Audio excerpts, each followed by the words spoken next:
Kilifi is one of the counties where teenage pregnancy rate remains stubbornly high. A 16-year-old girl living in Kilifi experienced pregnancy complications, including severe pain and bleeding.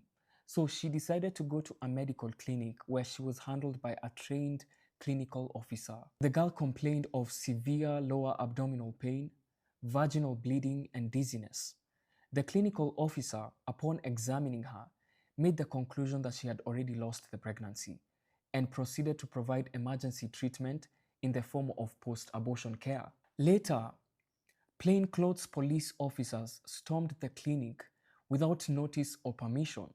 They confiscated the girl's medical records, they arrested her from a hospital bed, they detained her without proper care, they even forced her to undergo medical exams.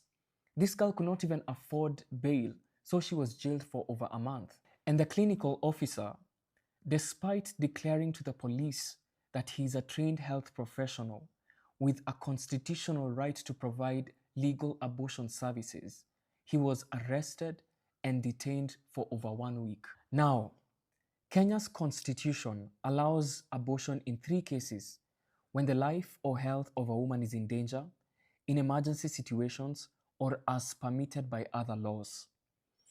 In regards to this case, the High Court has already ruled that abortion care can be a constitutional right. Arresting of patients and doctors the way it was done in Kilifi is completely unlawful. Forced exams on patients is a violation of human dignity and human rights, and doctor-patient privacy must always be protected.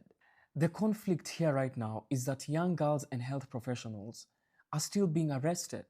Every abortion case is treated as illegal, even when the Constitution allows it. The case is still ongoing and the ruling will be made soon. But it's very unfortunate that a lot of what we hear or know about abortion is shaped by fear, stigma, and misinformation instead of medical facts and real-life experiences by African women and young African girls.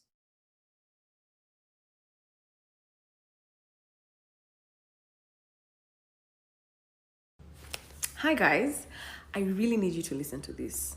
A very important decision is about to be made by the Court of Appeal in Kenya, and this is why you need to pay attention. In Kilifi County, teenage pregnancy rates remain really high.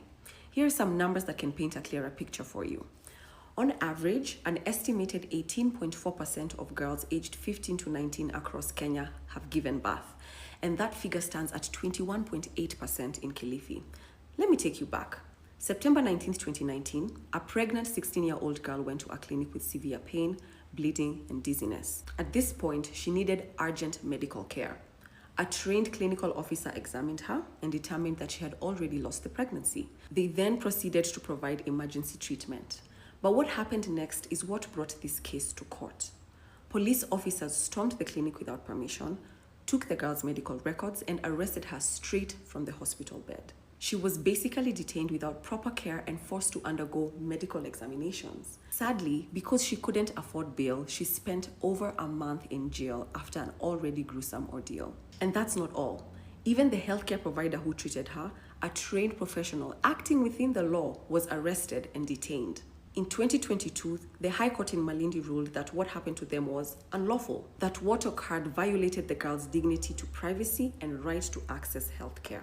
The court also affirmed something very important, that in certain situations, abortion care is protected under the Constitution.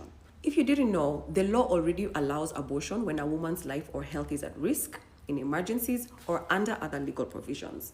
But despite this, women and healthcare providers are still being treated like criminals. And that is the conflict now before the Court of Appeal. Today, March 27th, 2026, a final decision is going to be made. But beyond the law, there's something we really need to confront. So much of what we believe about abortion is shaped by fear, stigma, and misinformation, not real experiences, and not medical realities that exist on ground. Within the law, unfortunately, there's also a lot of ambiguity that exists within women's health. And in the middle of that, you know who we have? Real women, young girls, trying to access care. At the end of the day, women's dignity and their health and their right to be treated with humanity should really not be up for debate. Above all, I think what is really needed is empathy and understanding. Today, the Court of Appeal in Malindi is making a decision that's going to affect every woman. In 2022, the High Court of Malindi ruled that abortion is a fundamental right for all women under the Constitution. It also ruled that forced examination of women is illegal and is a crime. A doctor can make a decision in good faith and not be criminalized about it. It also said that women and girls have a right to confidentiality and privacy of their medical records, and this cannot be used against them by the police. The decision today will determine whether that stands or falls. But whether or not the court makes a decision, people still seek abortion. The only thing that changes is whether they do it safely or unsafely. And that part is not up to the court. It's up to us how we treat people, whether we lead with empathy or with judgment. Because empathy is the difference between someone accessing safe care and not making it back home. Just something to think about today.